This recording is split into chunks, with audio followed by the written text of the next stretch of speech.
Recording is going? Cool. Right. So, how does this work? Oh yeah, here we go. The command line. So, who has ever used this before?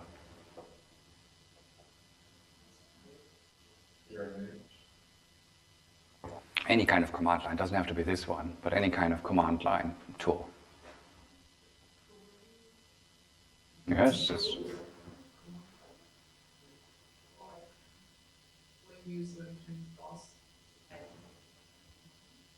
DOS was command line, yes. The terminal, yes. So who has ever used the kind of terminal thing? 1, 2, 3. Maybe? Okay, so because there's so few people who knows this, I'm just going to fire it up. So this is a command line, a command tool, and what you can do is you can just look at, you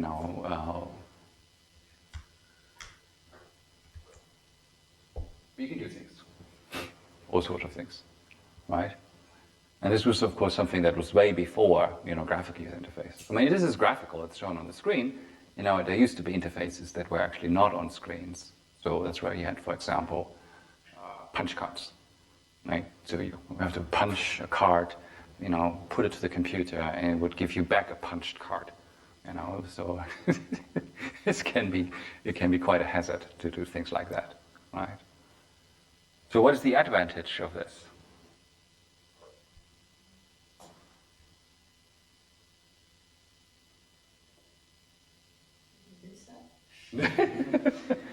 True. But you can do things with all sort of ways. I mean, there are different ways of doing the same thing. So what is the advantage of doing it this way?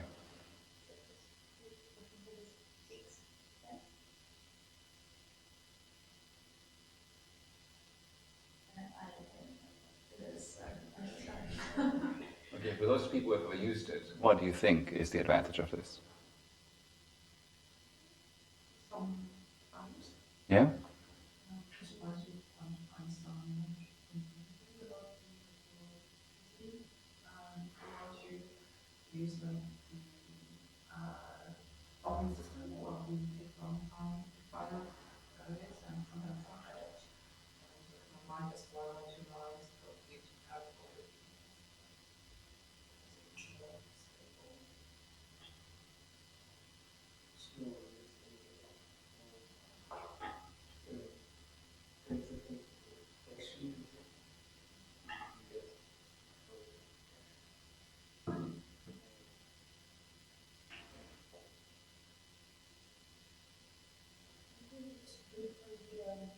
Administration of files. For example, in Linux, most of the time this is just what we use. For some programmers like this, Linux is easy to use. Right. But it's not good for like command line. Why? You have to remember a lot of words, keywords of how to. That's why DOS is difficult to use. But Windows is easier. Oh, these are all very good and valid points. So to summarize, the great thing here, what you said, you can get to things quick. Any kind of command, you just type it. You don't have to go through any menus. You don't have to go here, go there, open the software, do this there. No, everything is right there. You can do it right away. So it can be very, very quick. Disadvantage, of course, is because it doesn't give you any hint, you have to know. You need to know that ls is the command for creating a listing. Right? You just have to know these things. So the knowledge has to be in your mind. But once you know it, applying it is wonderful and fast. It was mentioned in terms of reliability and, so this interface is just text, right? So it's difficult to get it wrong. So in that sense, yes, it's extremely reliable. It is not limited to just making file manipulations. You can, read and write emails with this. You can actually, we did recently things that I did with it, text editors. You can actually edit text right away in it. So there's a text editor that runs inside there, right? So you can do all sorts of things very quickly. And this kind of interface you can also very easily transport over the internet. So that's essentially what SSL is doing. You can essentially remotely log into a computer, and then you have this window of your computer right in front of you, and you can do whatever you want with that computer over the internet. Right? So there are some distinct advantages to this. But of course, the biggest disadvantage is the steering you have to know, right? And therefore, it's always a trade-off between, it's all about the shape of the learning curve, right? So yes, you have to invest quite a bit in the beginning to get up to speed, but once you know it, you're much faster than anything else, right?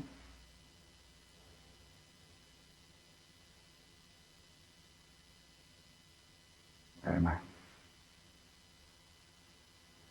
Right.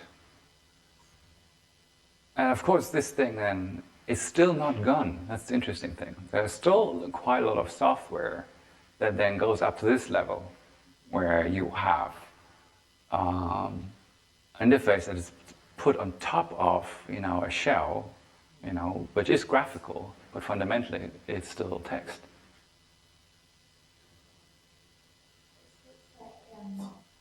Thanks.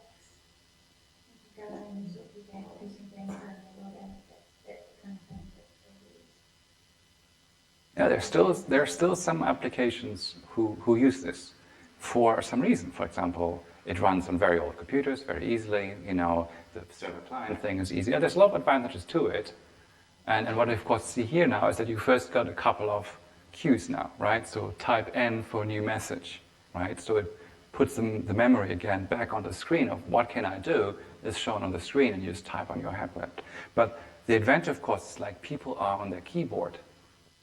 Like the one thing that drives me crazy is when you have a form and the person takes the mouse, goes into a field, clicks it, and then types something, moves the mouse, goes to the next field, click it. That's crazy, it takes forever. So few people know it. When you tap, it automatically jumps to the next field, right? So the speed is a major issue. For somebody, if you have to do a task with a computer, data manipulation all day, you remember things and you get fast. And then command line or text-based things, it's all about speed then,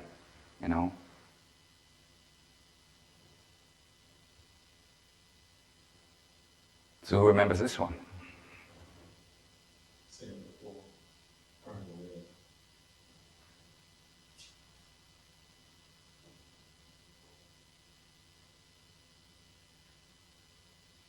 This is the birth of the graphical user interface. So, there's a company called Xerox, which does copiers these days. But they also used to do computers. And they are credited for creating the first graphical user interface, the first desktop metaphor. And interestingly, just from a historical point of view, they developed it. And they're also located in Silicon Valley. And Steve Jobs and so the three founders of Apple essentially visited Xerox. And they had this explained to them, how it all works and what it all does. And then Apple thought, oh, it's a good idea, let's do that. So essentially the design of the first graphic user interface for the Mac comes from here. And interestingly, and this is again a sad part of the story, is if Xerox would have been smart, they would have done this with their computers, have sold it, and they would have done something with it. But they decided not to. They just didn't do it. And this is an example of like, okay, some researchers put something together, has a lot of potential, management doesn't see it, and somebody else picks it up and runs with it. So the good outcome is that somebody did actually run with this idea, right? Quite often there are projects where You know, it just dies and nobody ever knows about it, right? But everything you do, windows, you know, sliding, you know, foreground, background, overlapping windows, folder structure, you know, that you actually have, you know, the hierarchy of files that you map it like, it looks like actual folders, you know, that you have. So these things, I mean, this is again, you might not remember this, but particularly in the US, they had this kind of folder system, you know, and this just looks like it, you know. So for us, this has actually become more like a folder. So I know this from the computer, but actually it was based on a metaphor based on actual files, paper, cardboard, all this kind of things.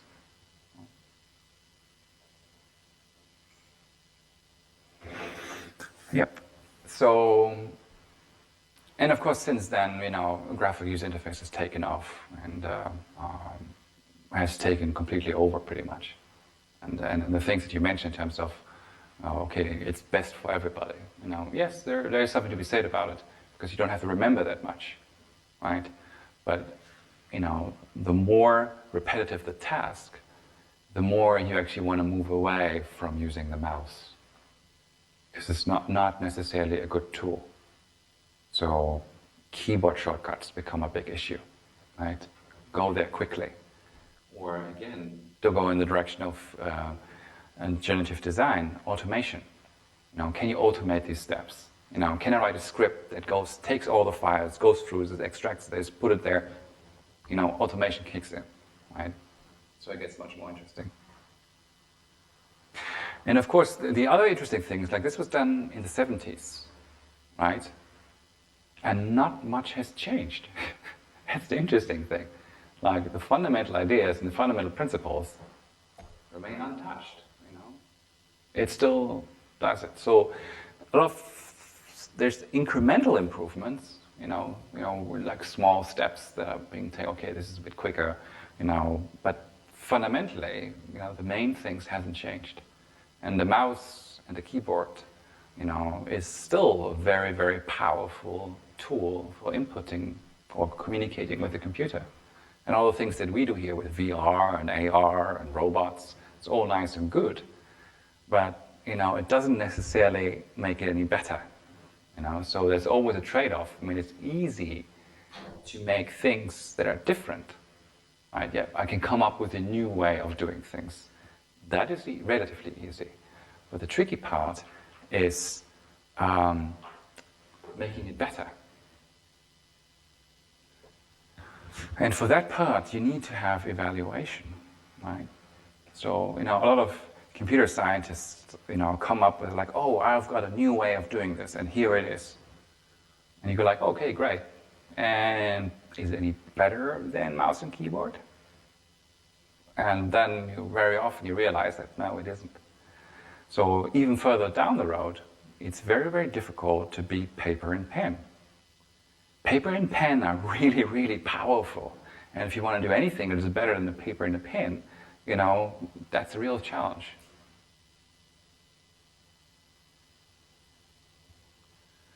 And of course, the other thing that's true is that, you know, commercially, it's still the web, right? Yes, the big heyday is over, you know, and a lot of technological innovations are done. But what we see is this big move away from, for example, classical software that you install on a computer, and it's going over to like, okay, everything's browser-based, right? So that's a move that you see. So in that sense, graphical user interfaces, potentially web-based, are the bread and butter of today. And of course, if you want to get, you know, stinking rich, what you do is like you start a little company, you know, you do something amazing for 2 to 3 years, and then you get bought up by a big company, right? And this is just one of them because this was one of the more insane ones where Instagram was bought by Facebook for, I don't know, $1 billion, or I don't know what they paid for it. Crazy, right? I mean, it's a good way of getting rich, let's say. But then again, Instagram is also not that novel. You know, it's like there are other services who did it before or slightly differently. So, you know, the technical innovations are not necessarily there. So I guess the biggest difference from, let's say, any kind of social media to what we had before is just limiting access. So instead of having a block that everybody can read on the world, you constrain it by a certain number of people, and then you connect and you have social networks essentially. That essentially is the innovation in it, taking, modeling how we are connected to the people we know and to what degree, and being able to regulate that. That's, I guess, the point. So, when you do graphical user interfaces, I suppose that some of my colleagues will have already talked to you about the processes of how to do it in your a little project, and there's all kind of things you can do. And one of the important things to know is that it doesn't make sense really to start making it when you've got a client and says like, okay, I want to have a web page, it's supposed to do this and this. It's really not a good idea to start actually making it in terms of, okay, here's the graphic, here's the logo, here's the button, and you just, you design everything out, right? It doesn't make sense because you want to go through several stages of prototyping. Because the more you are able to find problems and issues, the earlier you find them, the cheaper it is to fix it. Right? If you, let's say the worst scenario is because it would be like, okay, a company comes to you and says like, I want to have a web page. And you say, great, I do it. And then you make a web page completely, beginning to end. And you say like, oh, here's your web page. And the client says like, yeah, but that's not what I want. Or this is not how it's supposed to work. Right? Then you've wasted an enormous amount of effort. Right? And very often it is, one of the biggest problems I kind of see very often in dealing with clients is that they don't know what they want. They only can tell you what they want once they see it. So once they see it, they can click, oh yeah, this is when I go there, and this happened. Oh yeah, now I get it. Right? Once they see it and once they can try it, they are able to formulate what they like and don't like. But if you ask them up front, what should the menu structure be like? Well, they wouldn't be able to tell you anything because they just don't know.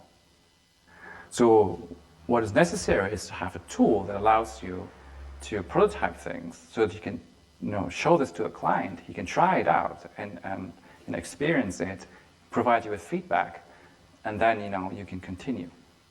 And this kind of prototyping, again, very often is not about pretty graphics or anything. This is just very much about, well, how does it actually work? And there are, of course, plenty of tools around that allow you to do this, and Xero is just one of them, and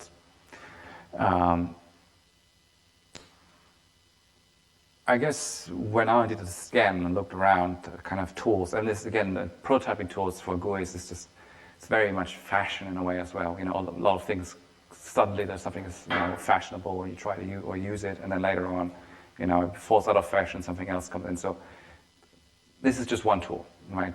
And it's a reasonably good one. So essentially what Xero allows you to do is to create prototypes of graphical user interfaces. And you can very easily, move around, click together your interface, and then you can use that to communicate with the client. And there's a couple of advantages that I found for this one. One is that it is still based on the metaphor of a page. I mean, these days, the metaphor of a web page actually is disappearing. Very often you have elements within actually the web becomes more like what software used to be. Like you can click something here and then an element over here changes. Like, web used to be like, okay, if I click here, I go to another page, and then I go to another page, right? So the metaphor of a page is disappearing in the web these days. But for understanding, to structuring our thinking, pages are actually still quite a good metaphor and quite useful. So it maintains the page metaphor. The other thing is that it's nice, it has a huge library of all kind of existing buttons and menus, and you can literally just drag and drop it in there. So you do not waste any time on designing pretty buttons, because that's not yet the point. That will come later. Another important issue or feature of it has master slides. So masters in terms of Like in the same way you would have a PowerPoint or Keynote, you have a master slide in which you can edit things. This has so as well. It does allow you to give you the full, richness of interaction. So you can have all the mouse gestures like one button down or one roll over. You can have all this kind of highly interactive stuff, which is still possible, but it's still based on the page metaphor, and which is kind of nice and easy still to think about interaction in a way. Two other things that I find quite interesting about it is it does allow you to do quite a bit of documentation, which is something which is very often neglected. And this is something that, it's something that is probably going to bite you at some point. That's why I'm going to get into it a little bit. So,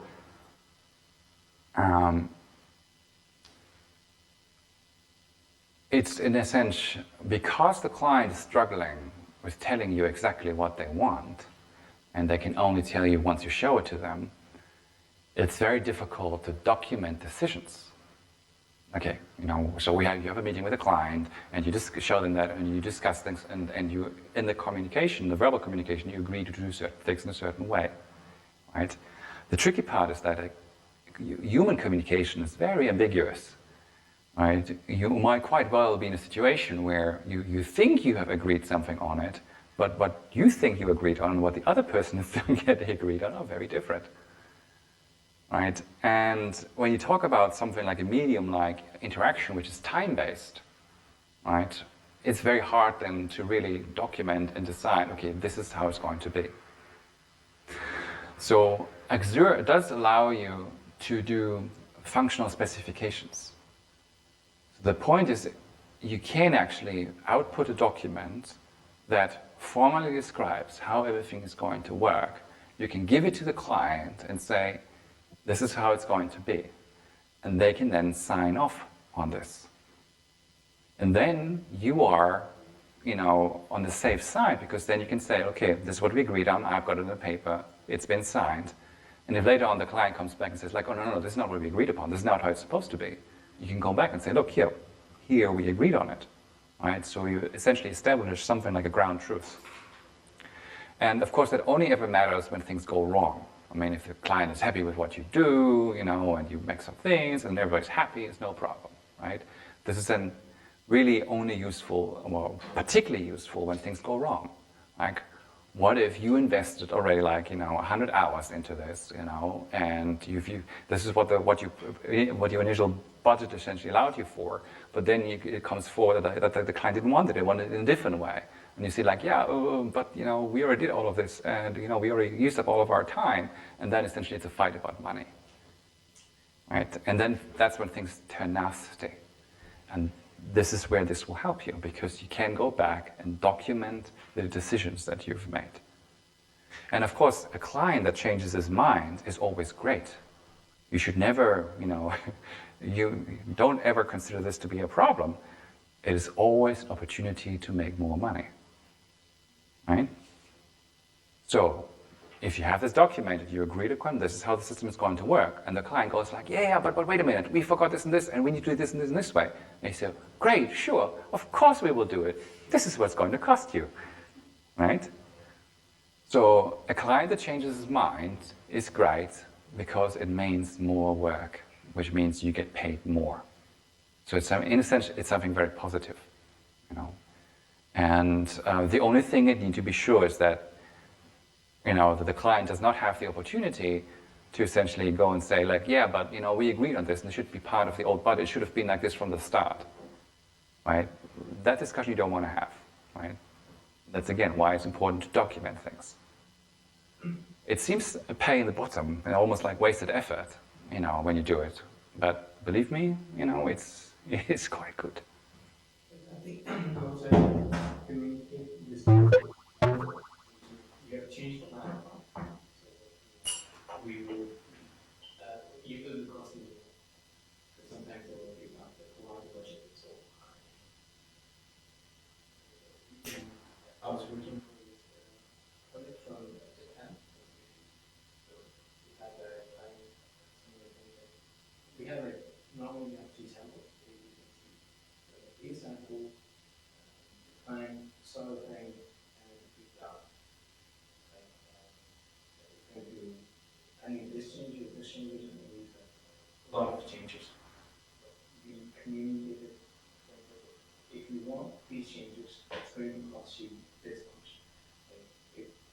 access the arms to quite significant cost. But yeah, communication. It does happen, and again, part of the problem is that talking about interactive system is very difficult because it is time-based and it is changed. I mean, like if you have, let's say, something static like we did, like a poster, it's more easy to talk about. You can say, okay, this headline should be a little bit lower, should be a little bit bigger, but it's really easier to talk about it, right? And talking about interactivity is really hard. Like, how does this work? How does the button work? And so the only thing you can go back down to is something like as formal as this, where it really specifies every click. It's real specified. If you click here, it will go there. This will be presentable. It really shows you how everything works. And it's then very long, because it's a long document that will come out of it, and it seems almost like a total overkill. But yeah, it is worth it. How does in my group, like, we use an electronic document system. So it's being designed, already designed, but it's customizable. So having software developer talks to a business analyst who is talking to me, and I'm not actually, even though I use it every day, I'm not the end user, it's people out in business who are the ones who get frustrated because they can't take a document, So it's like, you might even be working with the client, but who is actually using the system. The client is trying to put forward the overarching idea. Just come back to them not knowing what they want. Yeah. Well, it's like, so that comes down to the question about who. So very often the user and the person who's giving you the money are not the same, right? And you're supposed to be the advocate for the actual user, but the person who gives you the money, is very important too. And sometimes these can conflict, right? So that is indeed an issue. And that's why, of course, the way you work around that one is that you do usability testing, right? So you make a prototype with Xer, and you say, okay, and now we're going to test it with real users. And then you find certain problems. And when you have a client like you said, it's like, no, it has to be completely different, things like this. Or let's say you developed something, the client said, like, this is how it should be, you test it, but the actual users want something very different. It's a matter about, of course, convincing them. And your own personal persuasiveness in terms of that, like, look, I'm an expert on interaction, and this is not how it should be different, is convincing to some degree. It's better than a complete naive person saying this, but it's still not as powerful when you actually have a usability test, and you can show, look, 9 out of 10 people were not able to do this. You can actually back it up with some real observations, some empirical data. So that's really good. Right, another important thing that I think is quite interesting in this software is teamwork. Because something that you just noticed, like when you have developers involved and business analysts and who knows who's involved, unless it's a very small project where it's like, okay, there's like a 5-person company who wants to have a web page and you're the designer and you do everything, right? Okay, then you don't need much teamwork. But as soon as the software or the system becomes of a certain size, there will be different people involved. And you no longer work by yourself. And that's where collaboration and working with other people becomes so important. Even at the level of doing prototypes, because with large systems, not a single person can do it anymore. So you split up the system into, I don't know how many subcomponents, and then you would say, okay, I make a prototype for this part of the system, and you do it for that part of the system. And of course, consistency becomes an issue, and you do the same thing. But anyway, it's teamwork. You have to work together. And Xer has this built in that it allows you to work in a team, to check in, check out files, and define who can do what. So I thought it was also kind of neat. So what I would like you to do for next week is to create a prototype of a software. And we don't, so the software itself, doesn't really matter, what software it is. So I just picked now one that I know of and that is very simple. So we should not have something that's too complex, because it would just take too much time to do. Right, so me and a friend, our microphones. Just a second.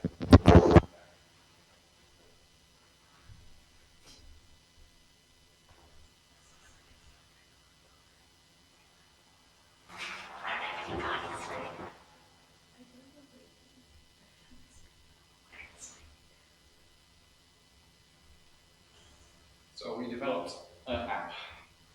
So it's slightly fashionable, not on a web page, but an app, touch-based app, so a little bit more fancy. Anyway, so this app is available for free, so you can just download it and run it. And what it does, essentially, it's a very data-driven software where you can just select minifigures, Lego minifigures. So if you, let's say, go to 2014 and you've got the 658 minifigures that were, produced in this year, and you can pick one, you got some metadata, and it's connected, and there's a little bit of functionality around it. But it's a very data-driven application, and it is pretty simple. It's not that fancy in terms of functionality. Now, so what I would like you to do is make it better. Not different, but better. And you do not need to do this, it's supposed to be a prototype, so it doesn't have to be, all pretty or, completely, every pixel perfect design. It's not the point. The point is that you learn how to prototype in a team, that you're able to create a functional specification that you can then use essentially to make me a contract. Offer me a contract, You're going to redesign this and tell me how much it's going to cost. Right. And of course there are some specific challenges with this kind of, this kind of platform has its own specification problems. So you've got iOS, you've got Android, two different software platforms. But then you've got two other issues. One is that the screen size is tremendously variable, right?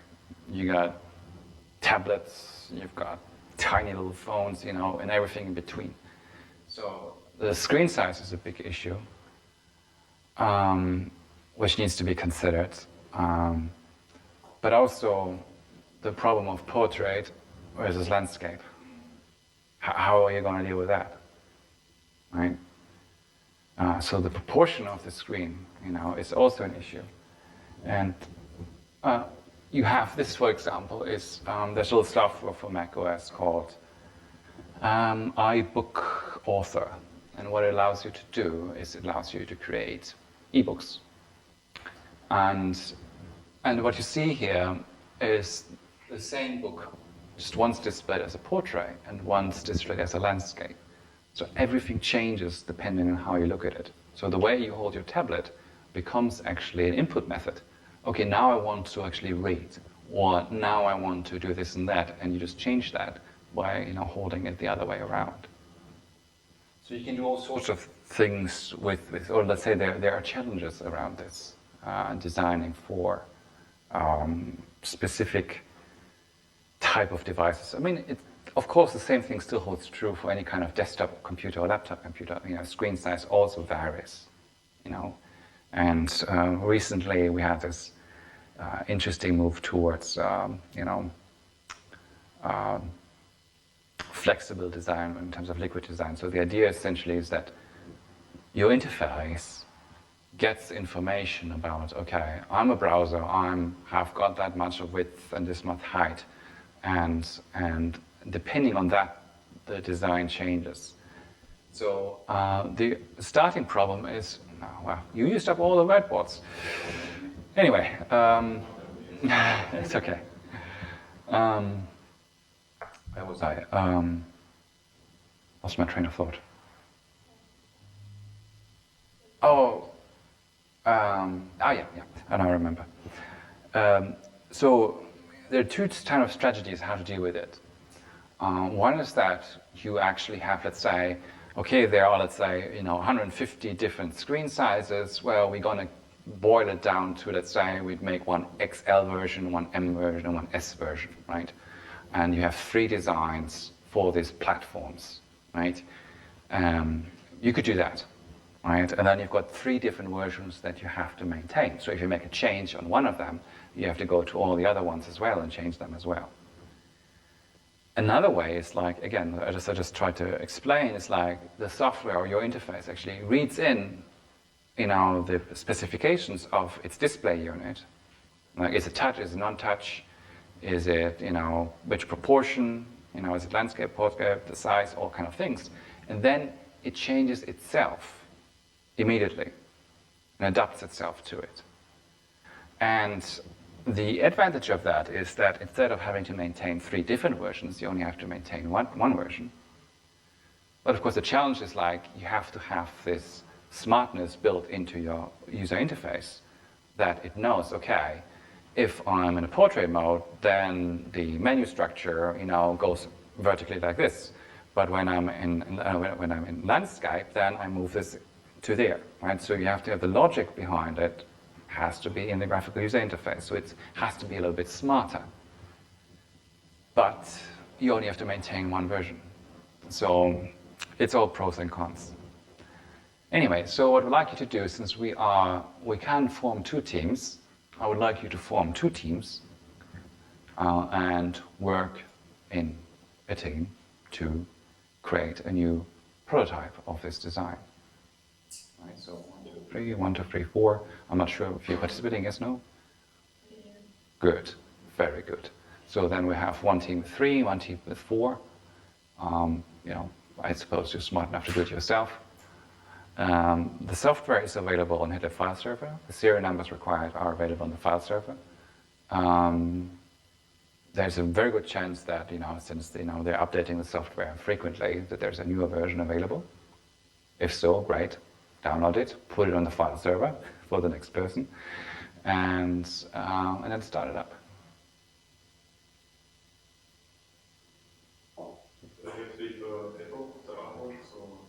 No? I just took screenshots from it, so that's why. Oh, I just ignored the class instructions before and I did. Yeah, well, the iOS landscape is, in comparison, still relatively easy. If you go to the Android platform, the amount of variety in sizes and proportions is just outrageous. There's so many different devices, and it makes it so hard to design for it. If you limit it to iOS, then you essentially, it becomes a little bit easier. It's a matter of personal preference to some degree, but I guess these days you cannot afford to be bound to only one platform. If you want to earn money, you have to go to iOS. And if you want to have millions of installations, you go to Android to make it for free. So,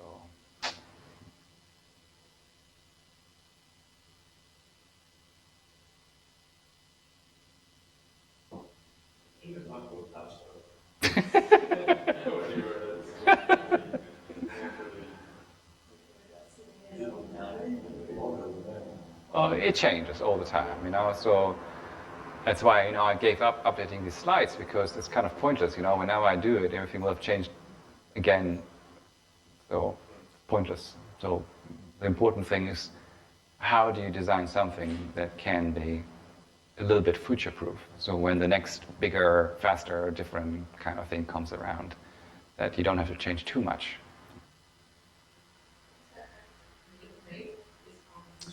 Unofficial Lego minifigure app, I think.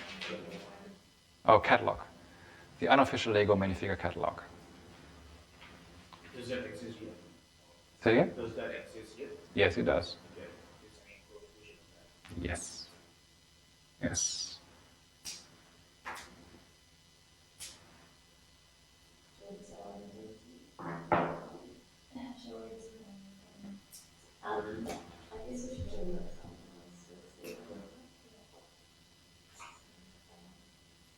Yeah, so I guess it kind of breaks down a little bit in design, psychology, and programming. So you want to have one of each? Oh, I leave that to you. I think you're adult enough to do this.